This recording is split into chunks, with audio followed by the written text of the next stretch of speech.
Right now, about 1 in 8 American adults has taken a version of this drug. In just a few years, it went from a diabetes injection to one of the most disruptive products in the world. It has moved stock markets, thinned snack aisles, even lightened airplanes.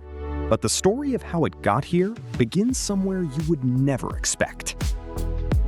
Ozempic, the ripple.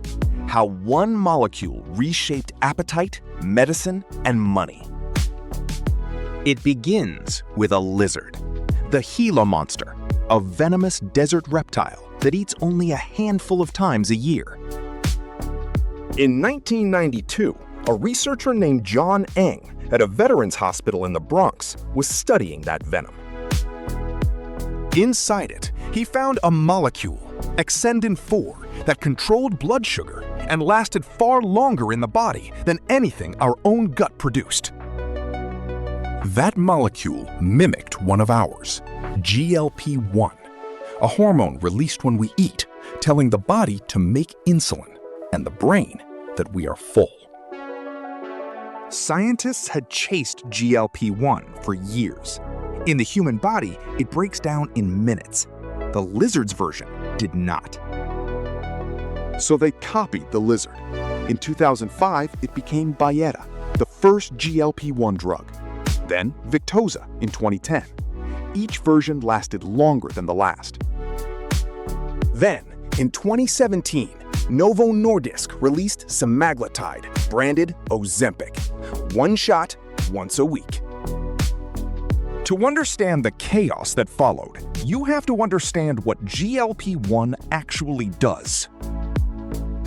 It acts in 3 places at once: the gut, where it slows digestion, the pancreas, where it triggers insulin, and the brain, where it turns down hunger. Patients describe something they call food noise going quiet. The constant background pull toward eating simply switched off. A second drug went further. Tirzepatide targets 2 gut hormones instead of 1. Head-to-head, tirzepatide cut about 20% of body weight. Semaglutide, about 14. Numbers obesity medicine had never seen. Ozempic was approved for diabetes, but word spread that it caused dramatic weight loss, and demand exploded.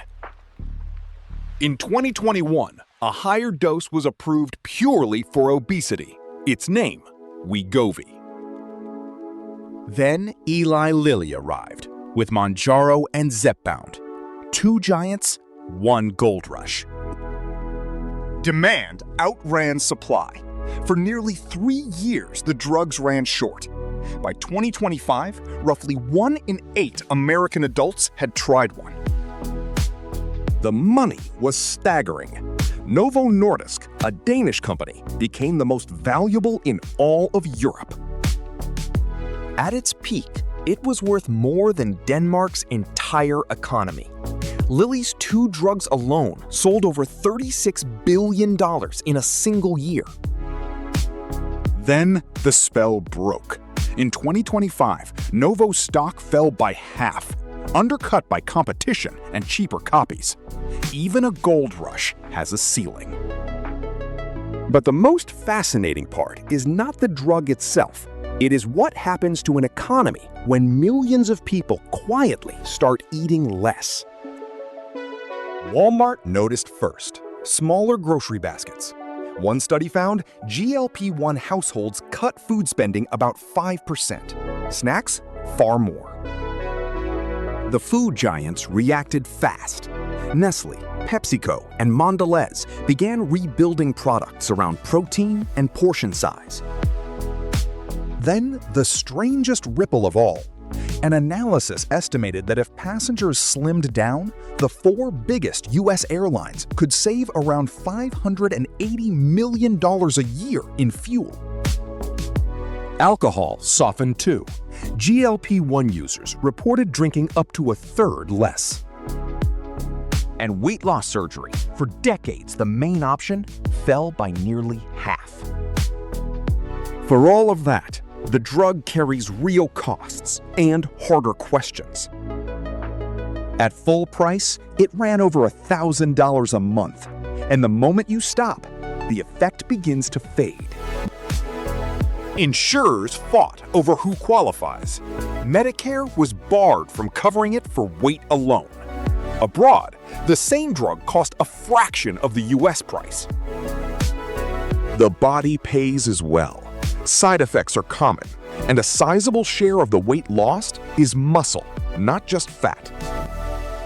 And it may not last. 1 year after stopping, patients regained about 2/3 of the weight they had lost. Which raised an uncomfortable question.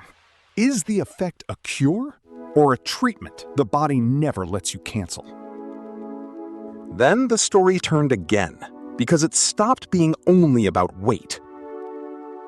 A major trial found semaglutide cut heart attacks and strokes by 20% in people who were not even diabetic. More followed, a 24% drop in kidney disease risk, the first drug ever approved for sleep apnea. Researchers are testing it against addiction and against Alzheimer's, where in late 2025 it failed. The science is still being written. And the needle is vanishing. By 2026, the first true GLP-1 pills arrive, no injection required. Which points to a much larger question.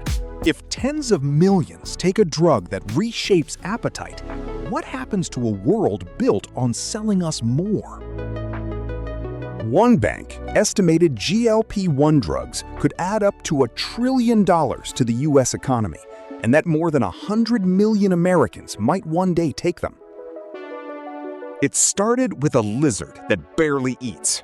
It became a mirror, held up to how we eat, what we sell, and what we will pay to change ourselves.